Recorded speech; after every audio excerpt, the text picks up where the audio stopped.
गीता रहस्य के 58वें एपिसोड में आप सभी भाई बहनों का हार्दिक स्वागत है। परमात्मा ने इस जगत में मुख्य 4 वर्णों की स्थापना की है: ब्राह्मण, क्षत्रिय, वैश्य और शूद्र। इन सभी वर्णों को स्थापन करने के पीछे परमात्मा का मूल उद्देश्य दुनिया में भेदभाव को बढ़ावा देना नहीं था, बल्कि हर आत्मा अपने कर्म, बुद्धि व गुणों के अनुसार उस वर्ण में जाकर जन्म लेती है। इन वर्णों के पीछे क्या उद्देश्य था, आइए देखते हैं। हम सभी मनुष्य हैं, सभी के अंदर आत्मा विराजमान है। हम इस आत्मिक दृष्टि से यदि सभी को देखते हैं तो कौन ब्राह्मण है, कौन क्षत्रिय है, कौन वैश्य है और कौन शूद्र है, ये दृष्टि हमारी समाप्त हो जाती है, समभाव आ जाता है। श्री भगवान ने श्रीमद् भगवत गीता में यही संदेश दिया है कि तुम सभी को आत्मिक दृष्टि से देखो। फिर भी वो वर्णन कर रहे हैं ब्राह्मण, क्षत्रिय, वैश्य, शूद्र, जो ये 4 वर्ण विभाग कर दिए गए हैं मानवता के, इसके बारे में वो कुछ कह रहे हैं। इसका अर्थ संसार में जाति पाति का प्रचार प्रसार करना नहीं था, लेकिन मनुष्य स्वभाव से ही या अपने निश्चित कर्म के अनुसार ये 4 तरह के कर्म करता है। सर्वश्रेष्ठ हैं ब्राह्मण, इनकी चर्चा हम थोड़ा बाद पीछे करेंगे। दूसरा क्षत्रिय, जिनमें तेज, सूर्य, धैर्य, दूसरों की रक्षा करना, दूसरों की मदद करना, देश पर राज करना, ये उनके कर्म हैं। वैश्य हम जानते हैं, खेती बाड़ी करना, व्यापार करना, कार्य व्यवहार चलाना, धन का क्रय विक्रय करना वैश्य, और तीनों वर्णों की सेवा करना शूद्रों का काम। ब्राह्मण जो विद्यावान हो, जो पवित्र हो, जो चरित्रवान हो, जो विधि पूर्वक सभी कर्म करता हो।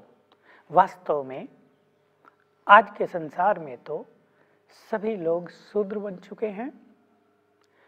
उस अनुसार अनेक शूद्र भी ब्राह्मण हो सकते हैं, जिनके कर्म श्रेष्ठ हैं, जिनके आचरण श्रेष्ठ हैं, जिनका चरित्र महान है, जिन्होंने अपने अंतःकरण को शुद्ध कर लिया है, जिनके कर्म विश्व कल्याण के लिए होने लगे हैं, जिन्होंने परमात्मा को पहचान लिया है और उससे अपना संबंध जोड़ लिया है। वास्तव में वही सच्चा ब्राह्मण है। वो व्यक्ति ब्राह्मण नहीं है जिसने ब्राह्मण कुल में जन्म लिया है, जो मांसाहारी है, जो शराब का सेवन करता है, जिसका आचरण श्रेष्ठ नहीं है, जो केवल धन के पीछे भाग रहा है, जो विद्यावान नहीं है, जो बुद्धिमान नहीं है।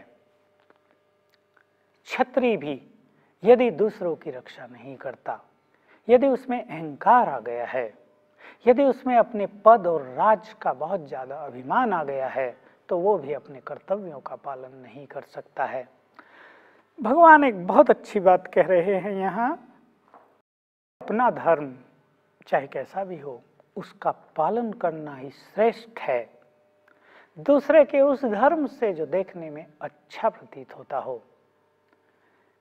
इस बात को भी आध्यात्मिक दृष्टि से ही हमें जानना होगा, और आध्यात्मिक दृष्टि है, वास्तव में 2 चीजें हैं, आत्मा और शरीर। आत्मा का धर्म स्वधर्म कहलाता है, अध्यात्म कहलाता है। शरीर के धर्म लौकिक धर्म कहलाते हैं, जिनमें भेदभाव है, जिनमें हर व्यक्ति सोचता है मेरा धर्म श्रेष्ठ है, मेरा धर्म श्रेष्ठ है, मेरे धर्म में ये अच्छाइयाँ हैं, तुम्हारे धर्म में ये कमियां हैं। पर हम सभी आत्माएं हैं, सोल्स हैं, रूहें हैं, सभी एक रूहानी पिता की संतान हैं। हम सब एक भगवान के बच्चे हैं, सन ऑफ गॉड हैं। हम अपने आत्मिक स्वधर्म को पहचान कर उसमें स्थित हो जाएं। आत्मा का स्वधर्म है शांति और पवित्रता। इनमें जब हम स्थित हो जाते हैं, यही हमारा स्वधर्म हमें लौकिक धर्म को पालन करने की भी शक्ति देता है। इसी स्वभाव के अनुसार मनुष्य कर्म करता है। देखिए, आत्माओं के अलग अलग स्वभाव हैं। कभी कभी ये भी देखने में आता है कि कोई मनुष्य विवश हुआ सा भी कर्म कर रहा है, कभी वो चाहता नहीं है फिर भी वो कर रहा है, और जो वो चाहता है वो नहीं कर पा रहा है। इसके पीछे क्या मनोविज्ञान है? बहुत सूक्ष्म बात इसके पीछे छुपी है। हमारे पूर्व जन्मों के संस्कार और कर्म। संस्कार कभी कभी हमें कुछ कर्म करने के लिए बाध्य कर देते हैं, और यदि हम कोई बहुत अच्छा काम करना चाहें और उस तरह के हमारे जन्म जन्म के संस्कार न हों तो हम वो कार्य कर भी नहीं पाते हैं। इसलिए आत्मा के स्वरूप में स्थित होने से हमारे संस्कारों में सात्विकता आ जाती है, सरलता आ जाती है, पवित्रता आ जाती है, वो शुद्ध हो जाते हैं, और तब हम अच्छे कार्य सहज भाव से कर सकते हैं। तब हमारी आंतरिक शक्तियाँ बहुत बढ़ जाती हैं। अब सार कर रहे हैं भगवान अपने संपूर्ण ज्ञान का, और कह रहे हैं कि हे अर्जुन, मुझ परमात्मा को कैसे प्राप्त किया जाता है, अब तू संक्षेप में मुझसे सुन। हर व्यक्ति, चाहे वो किसी भी धर्म, जाति और संप्रदाय से जुड़ा हो, अपने नियत कर्म करता हुआ ही मुझे प्राप्त कर सकता है, अपने सत्य धर्म का स्वरूप बन सकता है। उसके लिए भगवान ने कुछ बातें यहाँ कही हैं, हम उसका स्पष्टीकरण कर रहे हैं आप सभी के समक्ष। यूँ तो लोग सोचते हैं कि भगवान प्राप्ति के लिए जंगल में जाकर घोर तपस्या करनी पड़ेगी। कुछ लोग ये भी कहते हैं कि परमात्मा को प्राप्त करना कोई थोड़े काल का विषय नहीं है, हजारों साल तक मनुष्य को तपस्या करनी पड़ेगी।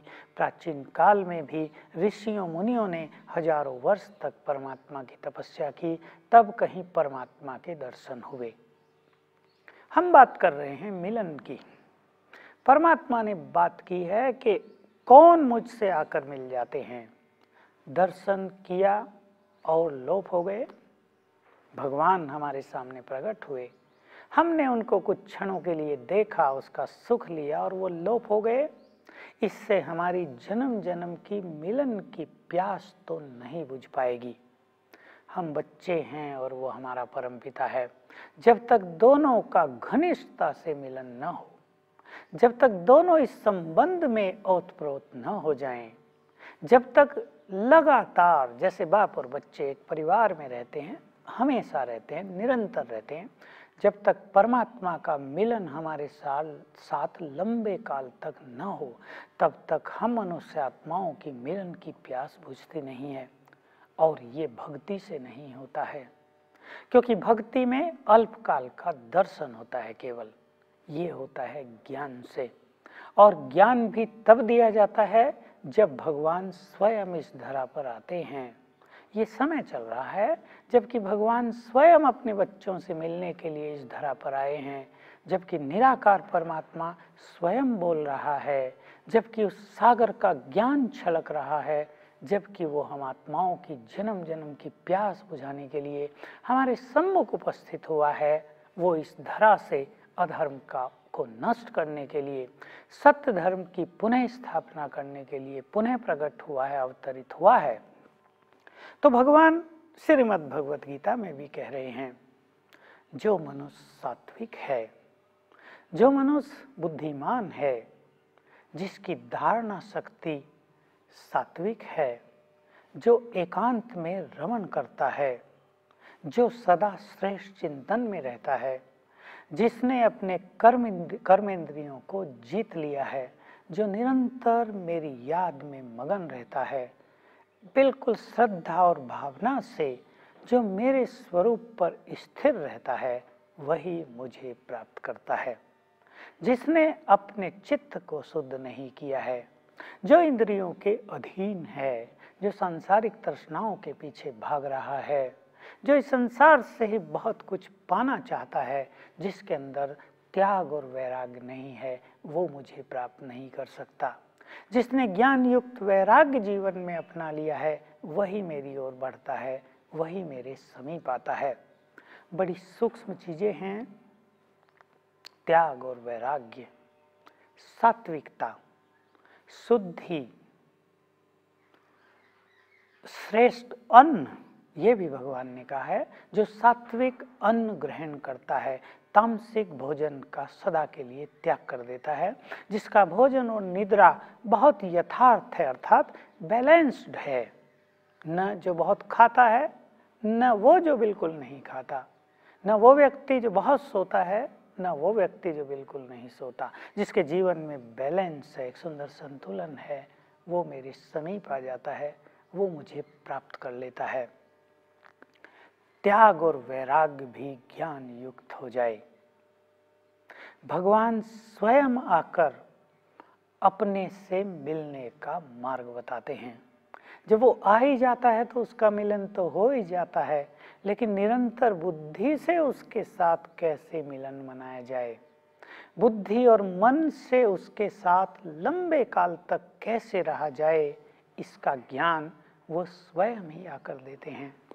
एकांतवास बहुत आवश्यक है, अन्न की शुद्धि बहुत आवश्यक है, क्योंकि यदि अन्न शुद्ध नहीं है तो मन शुद्ध नहीं होगा, और जिसका मन शुद्ध नहीं है वो यदि एकांत में भी रहेगा तो उसका मन उसको परेशान ही करेगा। एकांत का सुख वही लोग ले सकते हैं जिसका मन सात्विक हो गया हो, जिसके विचार महान हो गए हों, नहीं तो ये एकांत मनुष्य में अकेलेपन की भावना पैदा कर देता है, उसको लोनली फीलिंग्स होने लगती हैं।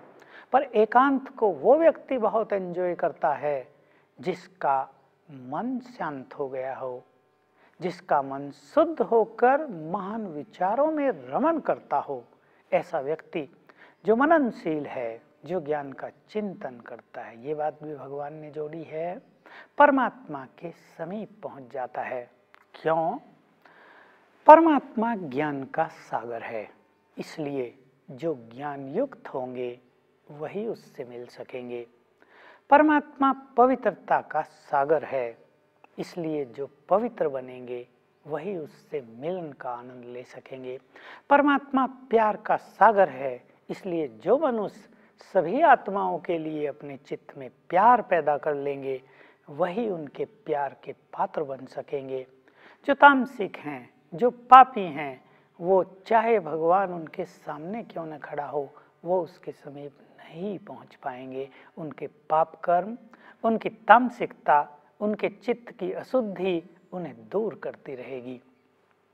ज्ञान युक्त त्याग और वैराग्य। त्याग बहुत बड़ी चीज है। त्याग से मनुष्य के जीवन में तेज आता है। त्याग एक बहुत बड़ी शक्ति है। यूं भी हम कह सकते हैं, जो त्यागे सो आगे। केवल साधनाओं के मार्ग में नहीं, संसार के हर फील्ड में जो व्यक्ति त्याग की भावना रखता है वो सदा आगे बढ़ जाता है। जो चीजें आपको रोक रही हैं उनका त्याग कर दो। अच्छे कर्म आपको करने हैं, उनमें आलस का त्याग कर दो। आपको तनाव रहता है, बुद्धि के अभिमान का त्याग कर दो। आपको भोजन ज्यादा खाने से, आसक्ति से खाने से बीमारियां पैदा होती हैं, ऐसी भोजन की आसक्ति का भी त्याग कर दो। बैलेंस डाइट लो, हल्का भोजन करो। ये त्याग मनुष्य के जीवन के लिए बहुत उपयोगी चीज है। और जो मनुष्य ज्ञान योग की साधनाओं में चल रहे हैं उन्हें व्यर्थ की इच्छाओं का भी त्याग कर देना चाहिए। उन्हें मैं और मेरेपन का भी त्याग कर देना चाहिए। उन्हें मोह ममता और आसक्तियों का भी त्याग कर देना चाहिए। उन्हें संपूर्ण अज्ञान और इंद्रियों की आसक्तियों का, उनके रसों का भी त्याग कर देना चाहिए। ऐसा व्यक्ति ही वास्तव में सच्चा सन्यासी है। दूसरे शब्दों में हम ऐसे योगयुक्त व्यक्ति को जो परमात्मा के समीप पहुंचता है, इंग्लिश में एक शब्द देंगे, ही इज रियली ए बेगर। बेगर माना फकीर नहीं, वो व्यक्ति नहीं जिसके पास कुछ नहीं है। बेगर अर्थात सब कुछ होते भी जो इस फीलिंग में रहता है, मेरा कुछ भी नहीं है, ये शरीर भी मेरा नहीं है। ऐसी श्रेष्ठ फीलिंग्स में रहने वाला व्यक्ति ही सच्चा सन्यासी है। वैराग भी ज्ञान युक्त हो। कई तरह के वैराग हैं। एक व्यक्ति सांसारिक चीजों से दुखी होकर जिम्मेदारियों में परेशान होकर, परिवार की समस्याओं से बहुत दुखी होकर घर छोड़कर जंगल में चला जाता है। वो सोचता है कि ये भी वैराग है, भाई मुझे तो संसार से वैराग आ गया, ये संसार तो बिल्कुल अच्छा नहीं है, दुखदाई है, इसमें तो कष्ट ही कष्ट है। तमोप्रधान वैराग है ये। दूसरा व्यक्ति वो है जिसे ज्ञान प्राप्त हो जाता है, ये संसार क्षणभंगुर है, यहाँ के सुख अविनाशी नहीं है, यहाँ उसे कष्ट ही कष्ट दिखाई देता है, यहाँ उसे अपनेपन का अभाव महसूस होता है। वो सोचता है संसार में रहने पर वो परमात्मा के समीप नहीं पहुँच सकेगा, इसलिए सब कुछ छोड़कर बाहर हो जाओ, डिटैच हो जाओ, न्यारे हो जाओ, जंगल में चले जाओ। ये दूसरे तरह का वैराग है। लेकिन सर्वश्रेष्ठ वैराग वो है जिसमें वो साधक परमात्मा से निरंतर ईश्वरीय सुख चखता रहे और वो ईश्वरीय सुख इस संसार के प्रति उसके मन में डिस्टेस्ट पैदा कर दे, डिसइंटरेस्ट पैदा कर दे, वैराग की भावना पैदा कर दे। इस संसार में विचरण करते हुए, संसार के साधनों का उपयोग करते हुए, भोजन खाते हुए, अच्छे मकानों में रहते हुए, अच्छे पद पोजीशन पर रहते हुए भी ऐसा व्यक्ति उपराम चित्त हो जाता है।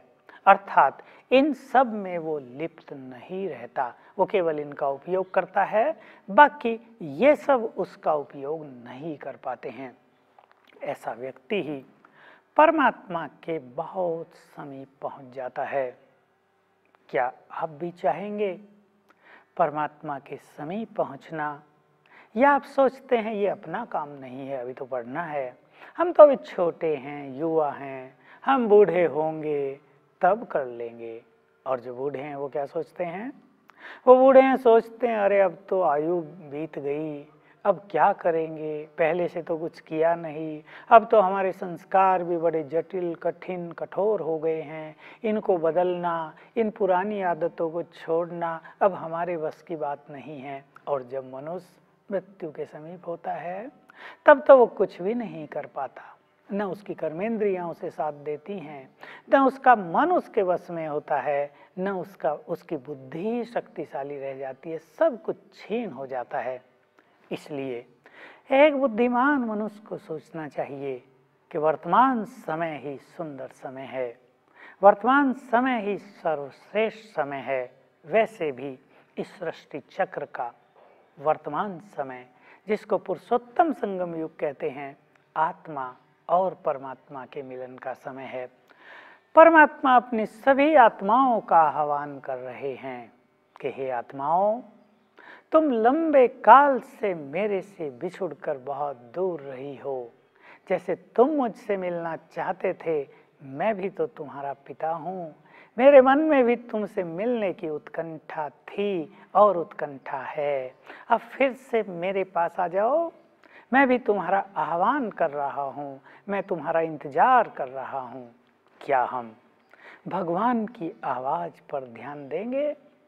आपको विश्वास रहे, इसके लिए आपको घर छोड़ने की आवश्यकता नहीं पड़ेगी, इसके लिए केवल आपको सत्य ज्ञान लेने की ज़रूरत होगी, इसके लिए आपको अपने विचारों को शुद्ध बनाने की आवश्यकता होगी, अपनी बुराइयों को छोड़ने की ज़रूरत पड़ेगी। और ये इस कार्य के लिए भी आपको बहुत अच्छी गाइडेंस दी जाएगी, क्योंकि ज्ञान बहुत सुंदर गाइडेंस है। तो यदि आपके मन में अपने बिछड़े हुए परमपिता से मिलने की इच्छा है, सचमुच है, जन्म जन्म हमने उसके प्यार को अपने दिल में संजो कर रखा हुआ था, अब वो प्यार का रिटर्न देने के लिए आया है। यदि सचमुच आप अपने को सात्विक सुखों से भरपूर करना चाहते हो तो आ जाओ अपने परम पिता की उस शीतल छाया में, उस शक्तिशाली छत्र छाया में, जहाँ माया की आंच नहीं लगती है, जहाँ विकारों की बदबू नहीं आती है, जहाँ चित्त पवित्र होकर देवत्व की ओर बढ़ जाता है। आप सभी का स्वागत है। आपका परम पिता स्वयं आपसे मिलने के लिए इंतजार कर रहा है। ब्राह्मण संप्रदाय अर्थात वह संप्रदाय जिसे परमात्मा ने सतयुग और कलयुग के बीच में अर्थात संगम युग पर आकर स्थापित किया था। बाकी सारे संप्रदाय मनुष्य के कर्मानुसार स्वतः ही स्थापित हो गए। अर्थात जब कोई मनुष्य श्रेष्ठ व उच्च विचार करता है तो वह ब्राह्मण कुल में जाकर जन्म लेता है और फिर फरिश्ता सो देवता बन जाता है। तो मैं आपको निमंत्रण देती हूँ, यदि आपको भी ब्राह्मण कुल में आना हो तो आप भी श्रेष्ठ व उच्च विचार करें। अब हमें इजाज़त दीजिए।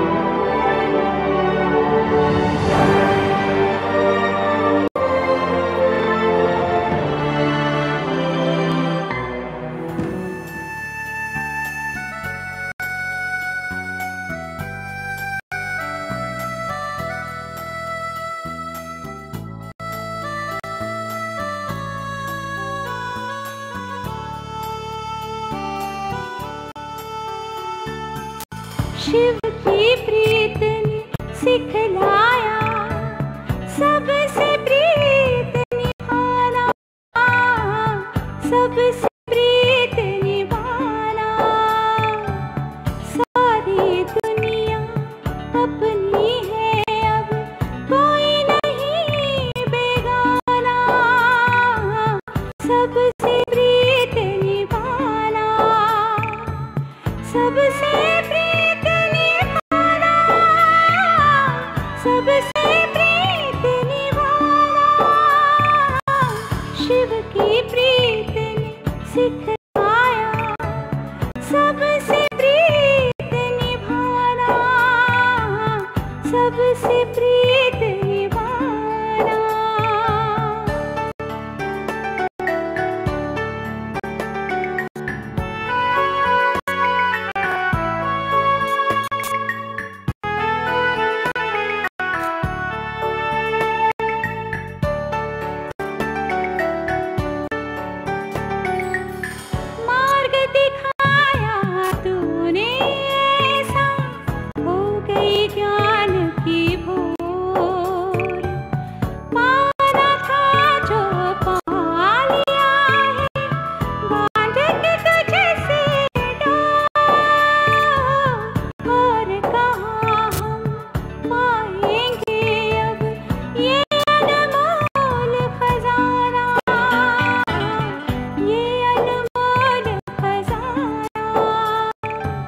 शिव